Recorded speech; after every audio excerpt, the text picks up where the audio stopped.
Hello world, Marinelizwe, Kamalamdum Sivyo, Kakamesho, and on this side of the internet, we focus on self-development, self-healing, self-awareness, and we do that through educating one another.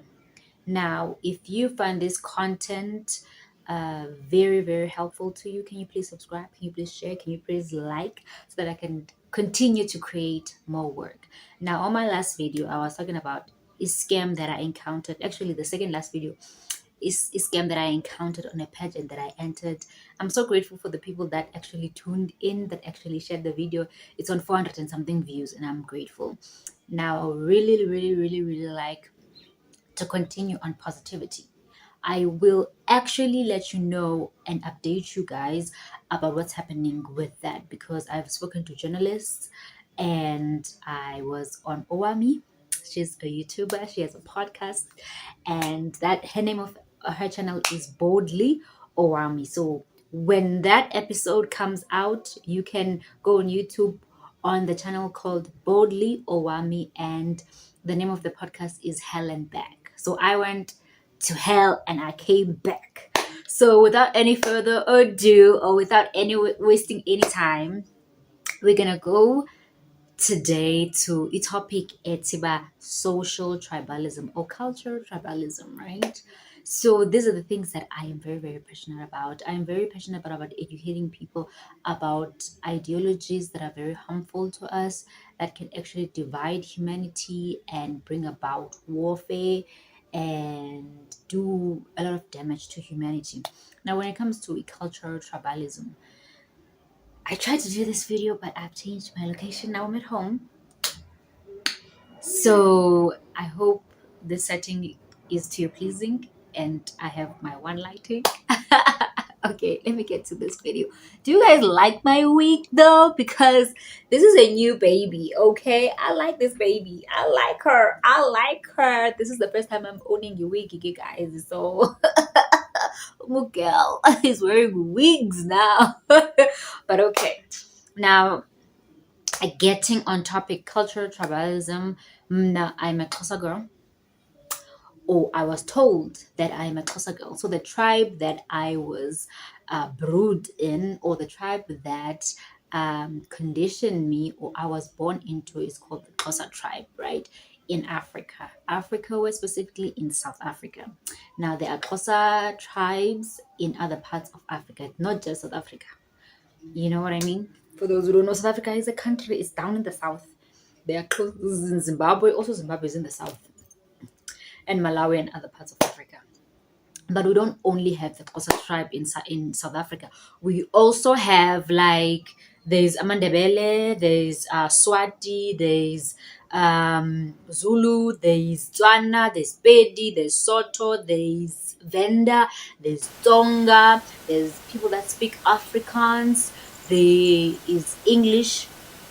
So there's a lot of tribes in South Africa, and there's more because South Africa is a metropolitan country, right? But I'm talking about like the native tribes, right?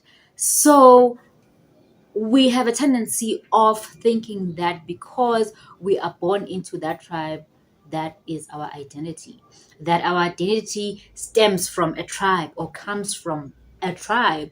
And to understand what a tribe is, we need to know that a tribe is man-made. A tribe is an ideology that a human being came up with. It's not the actuality of life, right? So someone came up with the term Xhosa, right? And some people say that Xhosa was a human being. It was a name of a person, right? But someone came up even with that name called Xhosa, and the language is called isiXhosa, right? And within that Xhosa culture, there's different garments that we wear that are different from other tribes. There's food that we prepare, or the style that we prepare our food, that is different from other groups of people. And there are customs, or cultural customs, right, that we do, that other tribes, they do them, but they seem to do them differently from the way that we do them.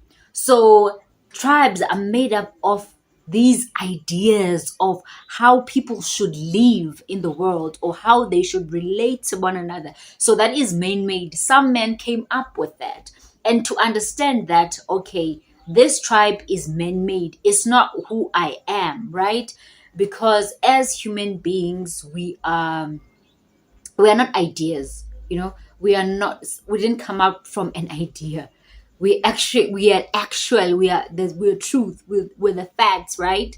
So when it comes to Xhosa, people will say, okay, ndingumXhosa, which means I am Xhosa, and because I speak the language is Xhosa. Now the language is Xhosa is a tool to transport information from one person to another person. It is not my identity. It's a tool I use for communication. That is important. I feel like when tools are in the physical, it's very easy to separate the tool from who we are as people, because we can distinctively see that, okay, no, that's a tool, that's not me, it's not part of my flesh. But when something is psychological or when something is mental, it's very hard to separate from who we are. And a language, it is matter, it is a thing, but it's not a thing that you can see. You can hear it because it's audible. You can hear it because it's something that comes, it's a voice, it's a sound, but also that's a tool, right? So when we're talking about physical tool, I'm going to make an example of a broom. A broom is a tool, and you know that it is a tool that you use for a certain task. And what is that task? That task is just to sweep rubbish off the floor, right? Or dust, or however you call it. And then when you're done with that, you put that broom or that tool where it belongs, right? Whether it's in the cupboard, whether it's behind the door, wherever you keep your brooms. You sure that's a tool. You don't say that that broom is who I am. Now, what is a language for? A language is a tool that is used to communicate. Those sounds are man-made. Men came up with it. Just like a man came up with a broom and, they cut a tree, and the broom comes from the tree or comes from the wood. Also, man came up with the sounds, right? He came up with certain sounds, like in the Xhosa language, there's clicks, there's you know it sounds different from other languages, even though African languages are very similar to one another. But it has a distinctive sound, right? So someone, I did not come up with it. I was born into that tribe. Someone came up with this sounds. A man made these sounds, a collection of sounds, and he says, okay, this sound, I'm gonna give it this meaning. So my name is Siavuya, right? It's a Xhosa name. So he'll say, okay, Siavuya, that's a sound. I'm gonna give it a meaning. It's gonna mean, oh, we are happy. So this is man-made. It's not who I am, but it's a sound that my mother has given to me so that when she calls me and I'm out of her sight, I can respond, right? It's a tool that I use to transport information from one person to another who understands my language or who speaks the language, right? It's mine because it was given to me, right? It's not my identity. I don't lose who I am if I lose the Xhosa language. Now, it's very rare to lose your language, but it can happen. Like for Ulira, for example, Ulira is a South African singer, right? She sang that song, Suku Ndimoshe Lexesha, Lexesha, if you know that song, right? So Ulira got into an accident. And because of that accident, she lost uh, her ability to speak is Xhosa and English. She forgot the languages. She had to be retaught. A friend of mine told me this. She had to be retaught. And because then there's not a lot of native therapists or communication therapists, if we were to call them, or speech therapists rather, who will help you communicate, like help you to be able to speak again. There were not a lot of them for native languages in South Africa, unfortunately. And that's a business idea for somebody out there. Like, you can make that school if you can. A lot of money to be made, because now Lira only speaks English, right? Now, because they are English therapist or the speech therapist, now she was only taught English. But Lira did not lose her identity. She just lost a tool. a psychological tool that she owned called isiXhosa, the language. It's not who she is or who she was. You can say, oh my God, if I don't speak my language, then that means I'm lost. Lost how? How are you lost? You lost in terms of communicating with people that speak the language. You can always learn the language. I'm learning isiSotho, isiTswana, isiPedi at a grade R level because it's not my native tongue, right? I was not raised among Amasutu or Abatswana. So now because I'm living among them, I'm learning the language. It's foreign to me, but I'm easily familiarizing myself with the language. But that language is not who I am. It's not my identity. It's just a tool I want to use so that I can communicate with the people that speak that language. When it comes to the food is not who I am. It's just something that I consume when I'm hungry, right? And we eat the same thing. I think Trevor Noah said this. He said this in his podcast. He said that we eat the same food, but we prepare them differently, which is so true. Like it's just an idea. Like, okay, I'm gonna put, like, we have a dish called umngqusho in isiXhosa, like where it's samp and beans, and then we put salt. Other people eat maize.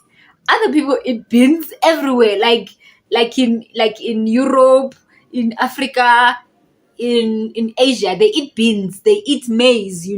But because someone from the Xhosa tribe decided, and other tribes they eat umngqusho as well. It's not just us, but that's not who we are. That's just a way we prepare our food. It's not a part. It's not our identity. It's just a style that we've a style that we came up with to prepare food, right? And even when it comes to the garments, we call it garments that imibhaco, like the dresses and the quality, the textures, the beads. A lot of African garments, they have that. It's not only like in the Xhosa tribe, but it's made differently. Like you can distinguish, okay, that's a Xhosa garment, but it's not who we are. It's just our swag. It's just the style to wear your clothes. And I'm saying this, it sounds so redundant and it sounds so petty. It sounds so simple, like, of course, yes, yeah, we know. But you will be surprised how many people have attached themselves to this tribe, to these ideologies, and they form their identity through these ideologies, through these ideas, through this language, through this food preparation, through this way of wearing clothes, right? And they've made that themselves. They've made that their identity. And if you say something triggering, it can actually result into a fight or warfare. And we know about tribal wars. Tribal wars are still happening today. They happened in the past. You know what I mean? So if you if you don't attach yourself to a tribe, yeah, but if you don't attach yourself to like ideology, then you will not be easily triggered when someone comes against that ideology. Or like maybe someone says, okay, Xhosa women are ugly, for instance. I've never heard that before. They tend to rave about Xhosa women's beauty. Like for me, I don't take that as I don't attach that compliment. I don't take that to heart because I have found women from other tribes very beautiful. Okay, very very beautiful. I accept the compliment, but I don't make the compliment who I am. You know what I mean? Even if they said, okay, they are ugly, I don't take that personally. I'm like, well, it's not true because beauty can be subjective. It does not mean just because you found someone ugly in the trap, that does not mean all of us are ugly. And that doesn't mean the second person that's going to look at that person is going to see the ugliness that you see, because beauty can be subjective, right? So it's like, even when you come to like religious tribalism, when someone talks about, and I'm not going to talk about Christianity, but I'm making an example. When someone says something negative about Christianity or Christians, the Christians become triggered. It's like you are attacking their identities, like you are attacking who they are. Or you can say, maybe it's an example, so don't come for me. Christians are hypocrites. People taking offense, like, wait, what? Because they've made that their identity, they've made that a part of themselves, but it's not, right? Like It's an idea. Christianity is an idea. It became like this domination or this organization that, this certain people are going to believe in this man who died, and they form part of their identity in those ideologies or in the word. And even in Christianity, there's division, right? There's certain denominations that don't do this thing, that don't believe in that thing, those that believe in that thing, but they're reading the same book, and they articulate, or they perceive certain scriptures differently, right? Because the reason why they're easily triggered is because when you when you attach to something, it's a part of you, right? It becomes who you are. I was talking about, like, when a tool is physical, it's easy to see that, okay, this tool, like for example, this is my a box for my light that I'm using right now. When you see most this thing, okay, this is just a box. That's a box. It's a tool. It's not who I am. But if it's attached to me by glue, then it feels like a part of me. It feels like who I am. But and when you detach it, if it's a glue, there's gonna be pain involved, because it will glue. But when something is psychological and you've attached it to yourself, it is very hard to see. But actually, you just attach yourself into your ideology, and you think the thing that you've attached yourself is who you are, but it's actually not who you are. It's just an idea that you've attached to yourself psychologically, but it's not who you are. But because it's something that the physical eye can't see, you think the brain thinks this is reality. Okay, it is reality, but the brain thinks, okay, this is who I am, right? And it's not actually who you are, it's just an idea. So when you attach to something, there is danger, because you can't see things objectively when you are attached. For example, I take this box again. If I'm attached to this box, I can't see objectively. I can only see subjectively, because I am subject to it. But if it stands there, I can see it objectively because it's far away from me, so I can see clearly, right? But when it's here, it's subjective. How am I gonna see it, because it's here, right? So when you are attached to something, attached to an ideology, it's very hard to see objectively. You see subjectively. You think, okay, this is me, this is a part of me. But when you put it here, you can see, no, this is an idea. Someone came up with this language.